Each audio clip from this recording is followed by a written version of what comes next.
Epotolo nyesde nepi alaijo chalo lokeria uto temu na dunget otoma na wijo na ibaren na iboto returukana nepe kaimaseni kongunu ludo moroto ido potolo kalo Imuudun na kaisara lukanya unyezbere pone dumu na tipete no igwaitai.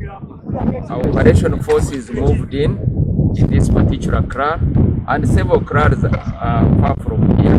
We had 3 targets, and in this one in particular, we have recovered 28 guns, and we have 129 suspects.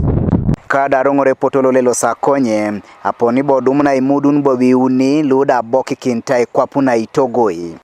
Nini hapo? What is there? Afande. Navera. Sila. Navera. Sila. Kuja. Kuja hapa. Kuja na yeye. Kuja. Simama. Simama. Simama. Leta.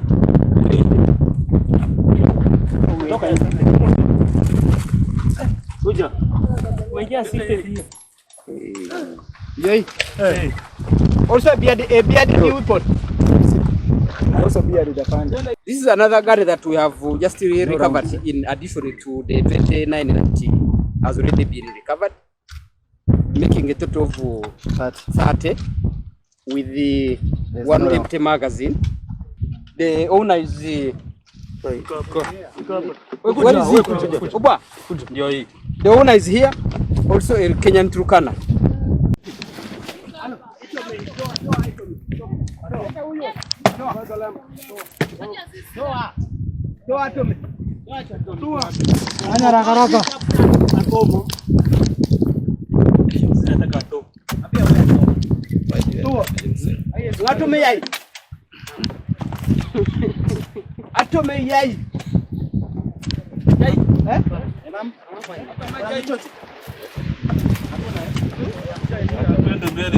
Idotomano salo de potolo kalo idiopete twenyes de nomita yaram osodete luda ipo aikanga sunum nepeka kitukangon kesida pote twakata. Ajore, the people that all the suspects that we have, a bigger number are from the Turkana, and most of the guns have been recovered from the Turkana and some few mechanicals. And we shall continue disarming maybe until Jesus Christ comes back. Godfred Eyokum, TV East, Moroto.